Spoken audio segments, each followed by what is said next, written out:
Assalamualaikum warahmatullahi wabarakatuh. Apa kabar semua? Semoga dalam keadaan baik-baik saja ya, meskipun kita sedang dilanda virus corona. Pandemi COVID-19 ini menyebabkan perubahan dalam segala sektor kehidupan, salah satunya yaitu sektor pendidikan. Pandemi COVID-19 menyebabkan pembelajaran yang tadinya dilakukan di sekolah menjadi harus dilakukan di rumah atau dilakukan secara daring. Dalam membimbing anak belajar, peran guru mau tidak mau harus digantikan oleh orang tua. Tidak sedikit orang tua yang menyampaikan keluh kesahnya selama membimbing anak belajar di rumah. Terlebih lagi jika anaknya masih duduk di bangku SD atau TK, yang mana peran orang tua sangat menentukan keberhasilan belajar anak.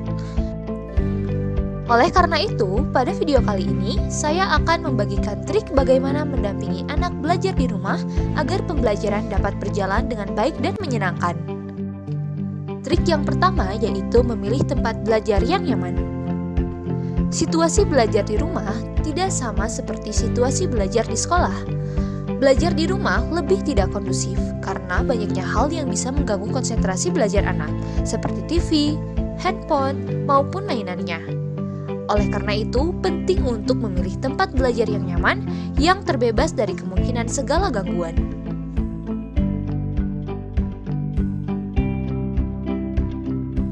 Trik yang kedua yaitu buat rencana target belajar anak.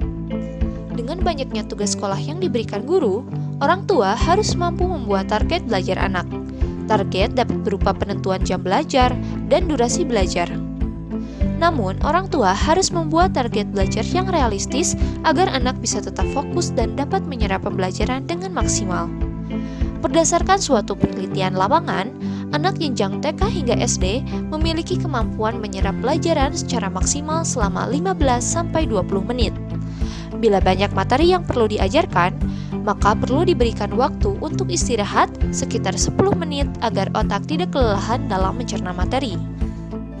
Trik yang ketiga yaitu menjalankan kebiasaan yang sama dan ajarkan tanggung jawab.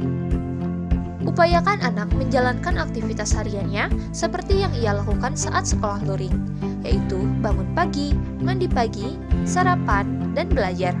Barulah setelahnya anak diizinkan untuk bermain. Hal ini perlu dilakukan agar anak tidak terlalu kaget terhadap perubahan belajar yang ia lakukan secara daring, sehingga anak tidak melewatkan waktu belajarnya untuk melakukan aktivitas yang diinginkannya, terutama bermain. Trik yang keempat adalah sabar. Terkadang anak susah untuk diajak belajar maupun mengerjakan tugas. Maka dari itu, orang tua sebagai pengganti guru perlu sabar dalam mendampingi anak belajar. Berikanlah pengajaran dengan kasih sayang agar anak merasa aman dan nyaman dengan situasi belajar di rumah. Trik yang kelima yaitu manfaatkan teknologi.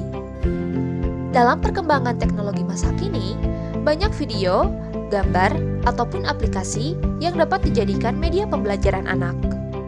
Anak biasanya lebih menyukai pembelajaran yang memiliki animasi visual dan auditori yang menyenangkan. Dengan begitu, anak tidak mudah jenuh dalam belajar. Itulah dia trik mendampingi anak belajar di rumah. Semoga dapat membantu para orang tua yang kini sedang menggantikan peranan guru dalam membimbing anaknya belajar di rumah. Sampai jumpa di video selanjutnya. Wassalamualaikum warahmatullahi wabarakatuh.